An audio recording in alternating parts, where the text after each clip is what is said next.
friends who's an actor. What I'm going to do is kind of explain to you who I am, what we're doing, and why we do some of what we do. I actually run a martial arts studio in New York as well. And I earned my black belt in Kempo Karate back in 2005. One of the requirements I had in '05 was I had to do a black belt thesis. I was already helping teach in the kids' classes. I'm a parent. So I did a child safety program.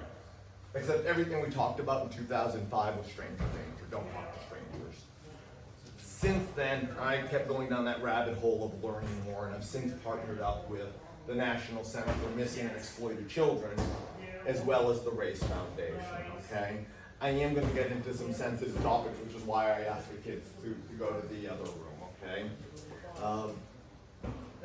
Online abuse has absolutely exploded. Again, I love the internet, but it has its dangers. According to the National Center for Missing and Exploited Children, they have a cyber hit hotline. In 2022, they had over 32 million reports of child sexual abuse material. Okay. Sadly, majority of those were actually done by someone who had legitimate access to the kids. Parents, uncles, aunts, friends. 2/3 of child sexual abuse content is actually produced by somebody the family already knows and trusts. It's estimated that 1 out of every 6 kids between the ages of 9 and 17 will actually produce their own sexual content. And a quarter of these kids think that this is normal behavior. 1 out of 5 children between the ages of 9 and 12 said they had some type of sexual contact with someone they believe to be over 18 years old.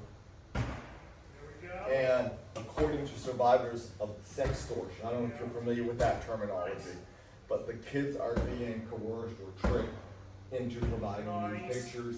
They're then extorted, whether it's financial, more pictures, more content, sometimes personal meetings. Okay. 1 out of 5 of them said they were younger than 13 years old when that happened. Then we go to the in-person content. The Race Foundation stands for the Race Against the Abuse of Children Everywhere. They were created or formed to simply create awareness about the dangers of child sexual abuse. According to their research, it's 1 out of every 3 girls will be sexually abused before the age of 18. It's 1 out of every 7 boys. In 90% of the cases, again, someone the family knows and trusts, 30% it's actually a family member. So, you know, and again, to put it in perspective for you, 1 out of every 29,000 children in the United States are diagnosed with leukemia. It's 1 out of every 400 with diabetes, 1 out of every 110 with autism, and yet we're talking about 1 out of 3 and 1 out of 7 for child sexual abuse.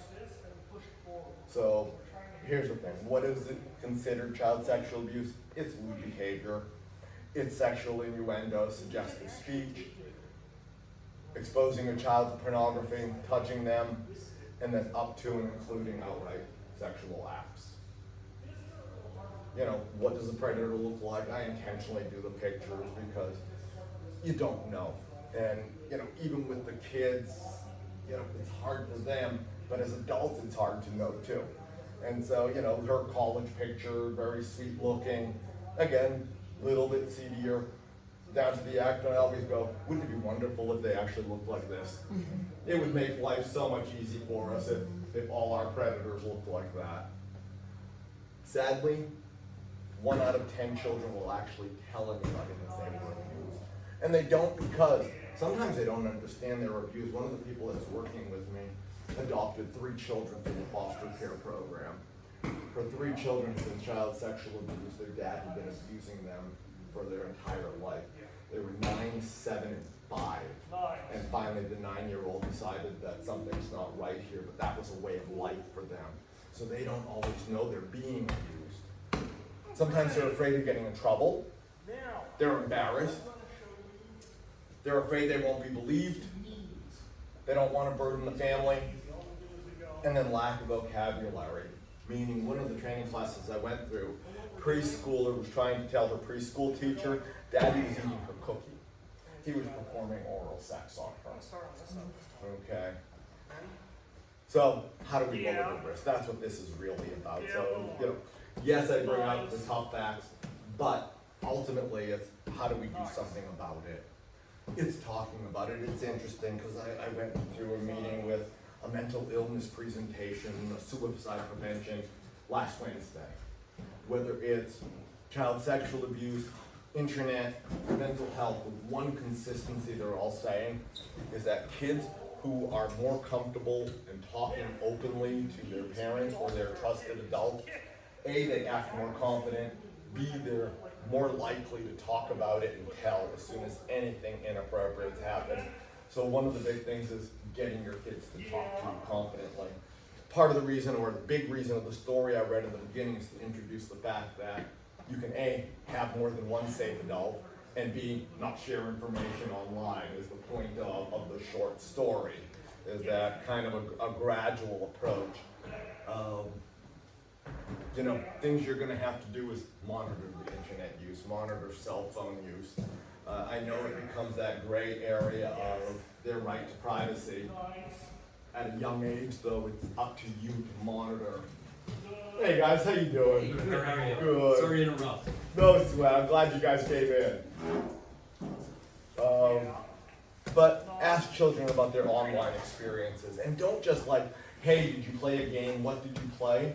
The way to get them to start sharing is, can you show me the game? How does it work? Teach me the game. You start getting some insight into their life, and they start talking about the games they're playing as opposed to interrogation. It's getting them talking and opening up to you. Teach children not to give out personal information online or in person.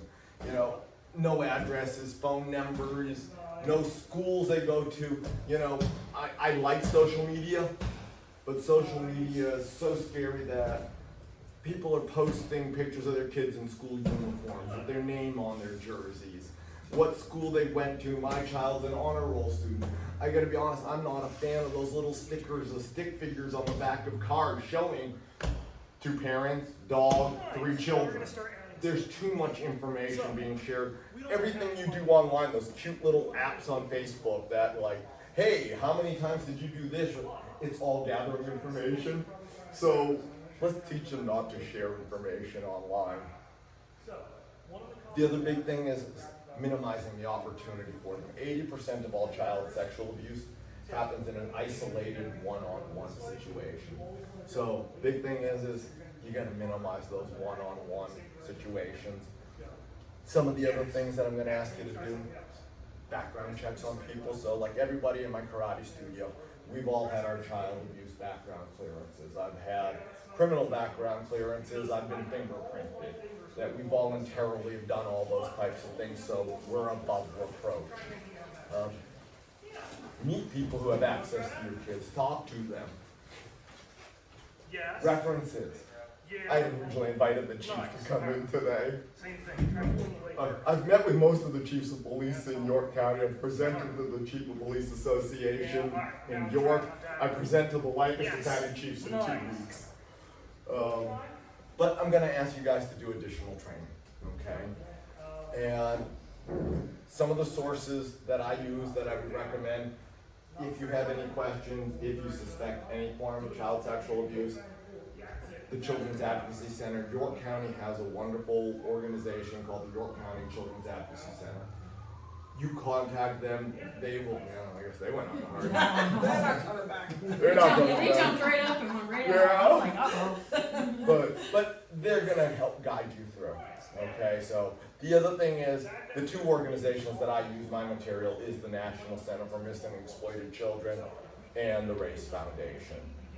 Okay, and what I am going to do is I'm gonna challenge you guys to do something. I'm gonna have you do 2 steps of it. That I'm gonna hand you these.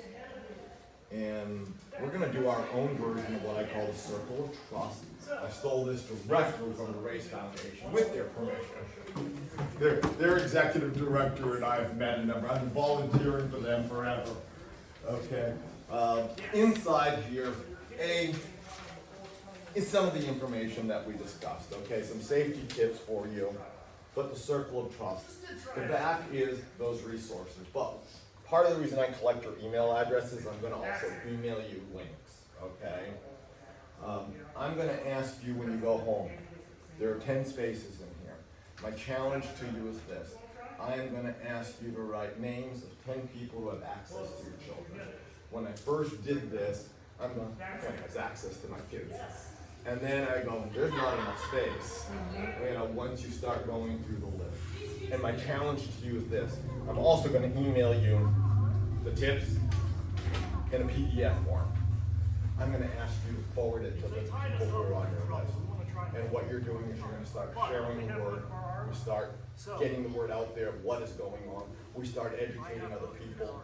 The other thing that it does is that if you do have a predator on the list, they know that you're paying attention, okay, and that you're watching. So I will also say, if you can, I'm gonna ask you to follow our Facebook page, because we do put out helpful hints. We will also put out, as we do more seminars, like I'm doing a Boy Scouts troop in a week. But as we do more presentations, you'll see them out there. And then the other part that we are in the process, and part of the reason we're taping is, you'll start seeing us putting shorter videos with some helpful hints for parents of how to have some of these conversations. But then I'm giving you guys another homework assignment. I'm sorry. I'm gonna ask you to do this, as I have the kids version, and I did intentionally print them on different colors so we could separate the two. So as I said earlier, it is hard enough as an adult to know who the safe adults are. But what I'm gonna ask you to do is work with the kids, and their version of this, still the circle in here, and we have some of the homework assignment, their helpful hint on the back. But I'm gonna ask you to help them identify 10 safe adults. So besides yourself, who else could they reach out to if you're not available? One of the big things that I discovered is that watching through, it was a movie called Ascension, it was about suicide prevention. And the young lady discussed the fact that she did not feel comfortable talking to her parents about it. Kids need to know there are other safe adults besides you that they can talk about or talk to about their problem. Because sometimes, believe it or not, they feel safer talking to someone else because they feel it's a no judgment zone, okay? Or they don't want to disappoint you. So I'm going to ask you to work through this with them, all right? I'm going to peek in on these guys a second.